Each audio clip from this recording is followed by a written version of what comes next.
Hey everybody, it's Harry from BBQ, the YouTube channel that teaches you how to master barbecue so you can spread barbecue love. I have over 10 brisket videos showing you how to cook brisket so many different ways, from hot and fast to low and slow, using injections, using different mops, using different rubs and different techniques. In today's episode, I'm answering a viewer request. Someone asked me, Harry, is it possible for me to make a moist and fork tender brisket for my family where I don't have to wash the brisket and I just want to set it aside and let it cook so that when I come home from work, my brisket is ready for a brisket dinner for my family? I'm glad you asked, because in today's episode, we're going to show you guys how to make an ultra low and slow moist fork tender brisket.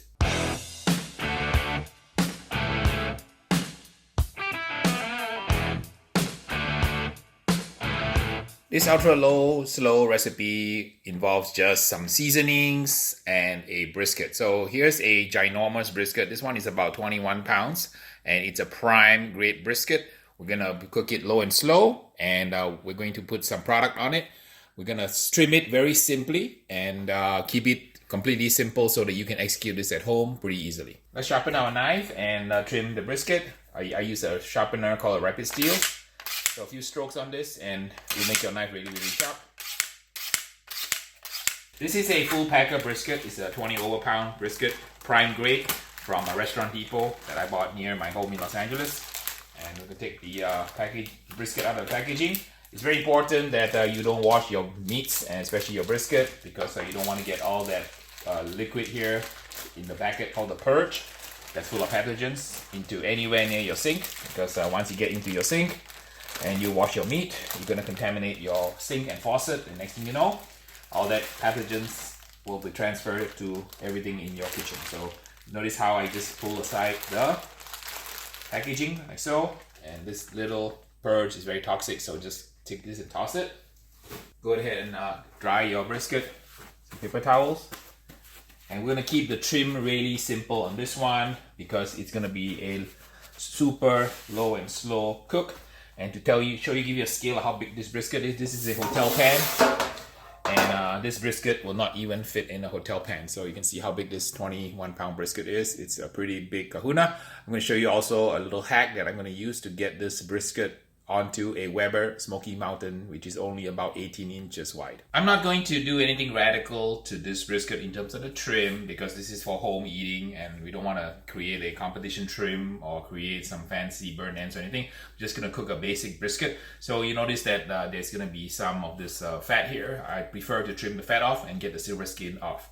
This is a prime brisket. So in America, we have about actually 8 grades of beef. The one you're probably familiar with is called Prime, Choice, and Select, with Prime being the best. This is a Prime brisket, so it's top of the line.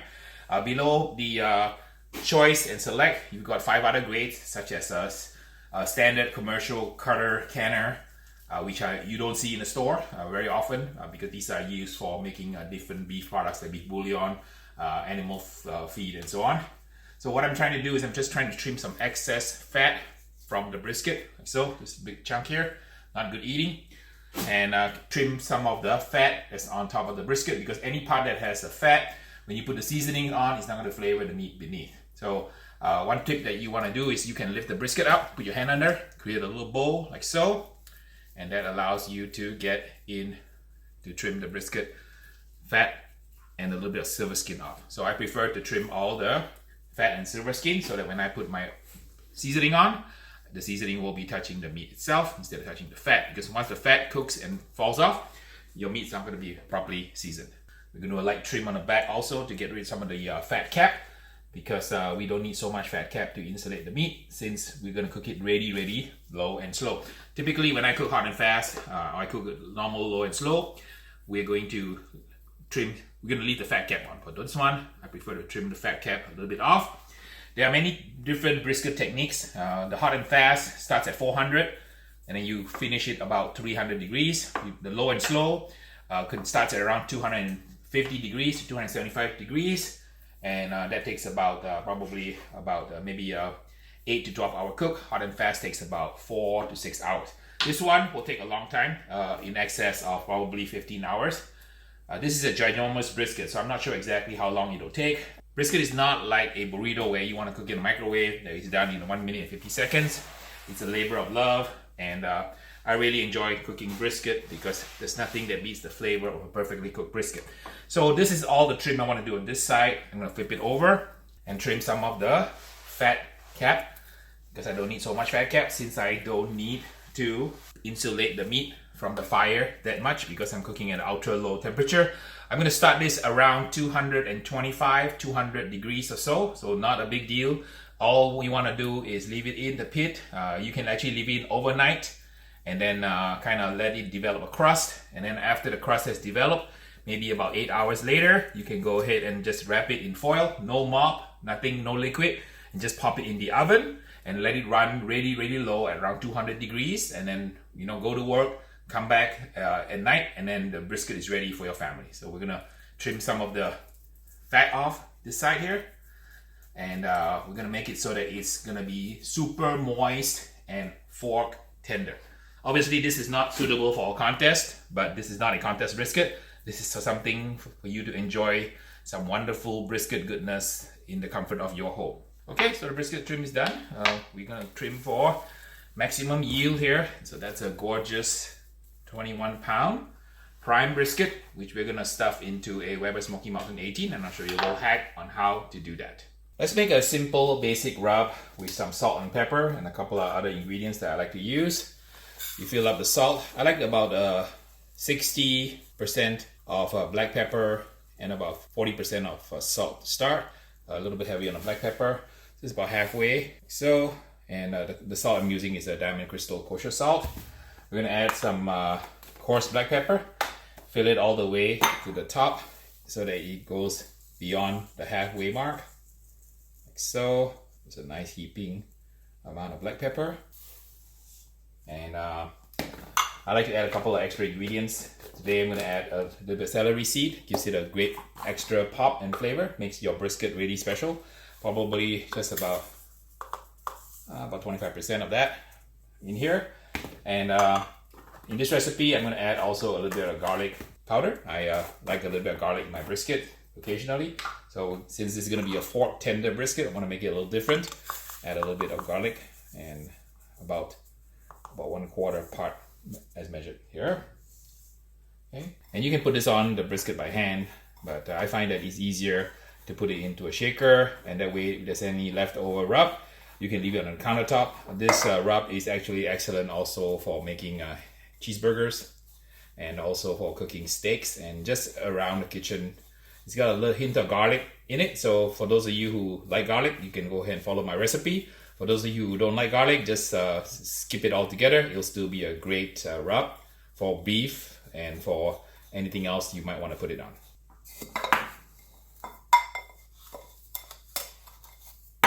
Let's apply the rub we made on the brisket. As you can see, this is a ginormous 21-pound brisket. I can barely get it to fit on even a large hotel pan, so this is going to be a fantastic cook. We're going to cook it for a long time until it's nice and fork tender and moist.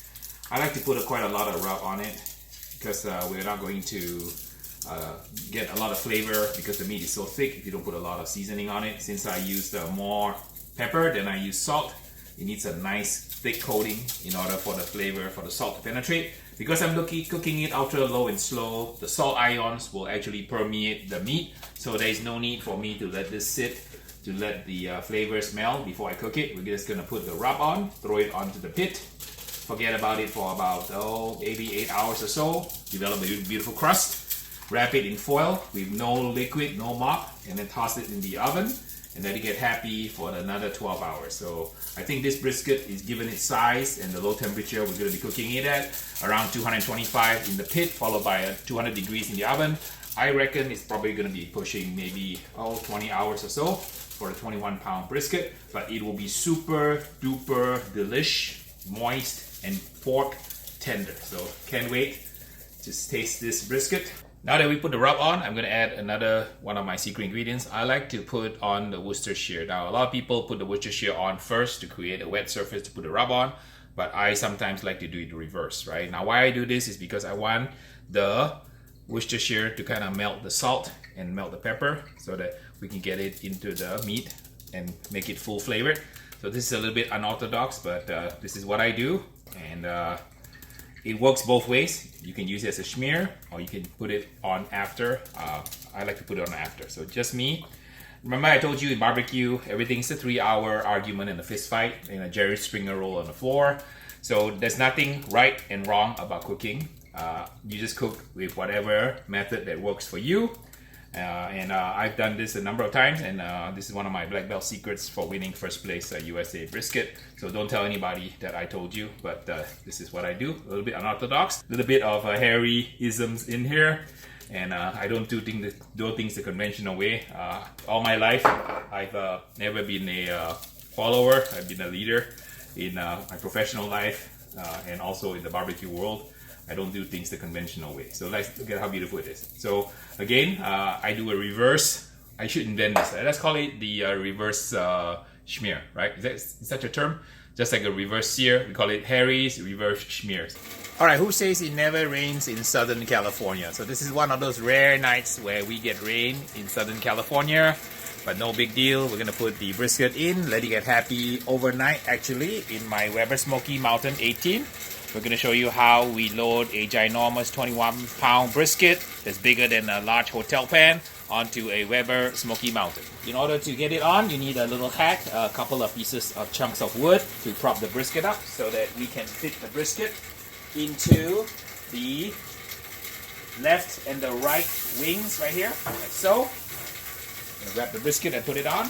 And what we're going to do is we're going to cram the one end on the handle, like so. Put the wood underneath, like so, and then get the other end, jam it right on the other side, so.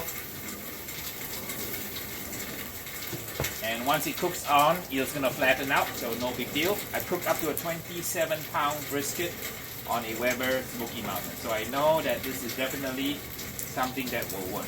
Not to worry about the bulge, because it's going to settle down, and that's how you cook a ginormous brisket on a Weber Smokey Mountain. Let me put the lid on. I didn't show you how to set up a Weber Smokey Mountain because I have other videos that do that. So this video I'm going to keep it simple. Watch my other videos to learn how to set up and break down and clean a Weber Smokey Mountain. I threw in a couple of chunks of wood at the bottom of the hot coals. We're going to let this cook overnight, and once I get the nice crust, we're going to wrap it in the morning, put it in the foil, and then put it in the oven. I'll go to work, come back, and have a wonderful fork tender, moist brisket dinner.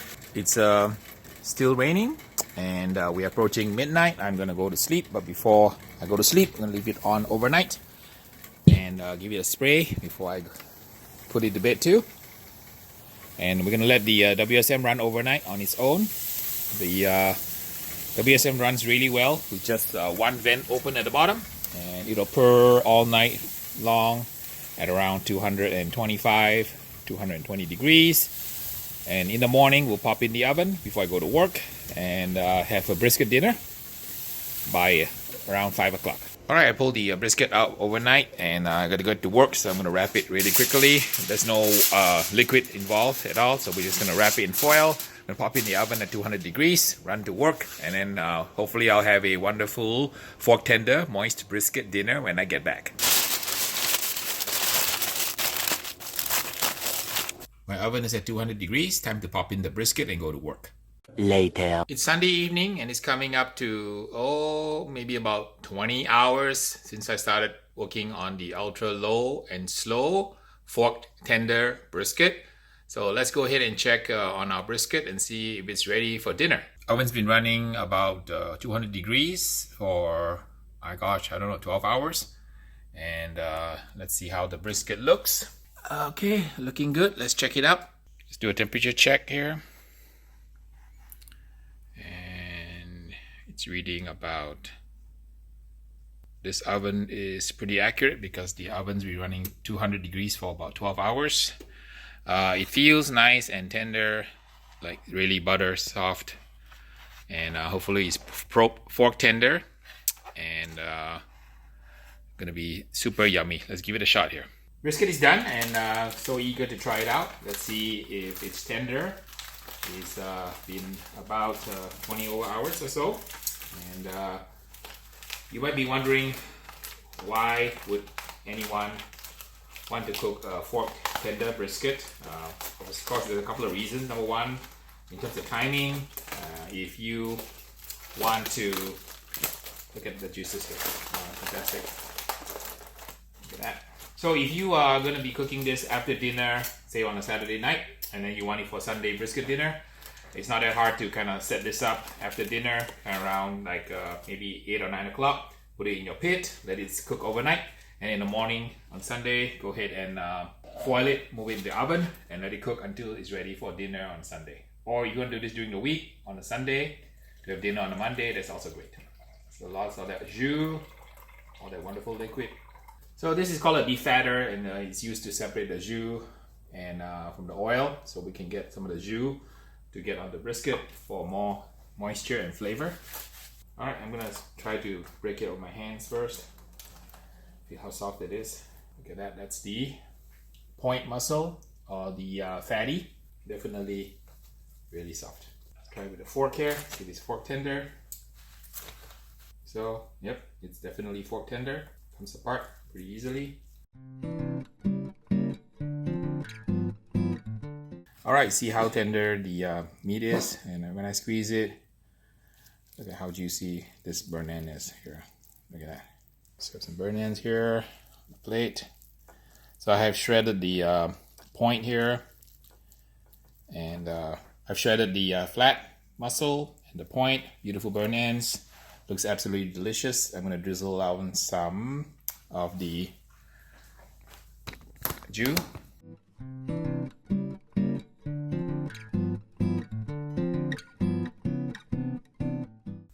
Alright, that looks wonderful. Actually amazing. So there you have it. We have the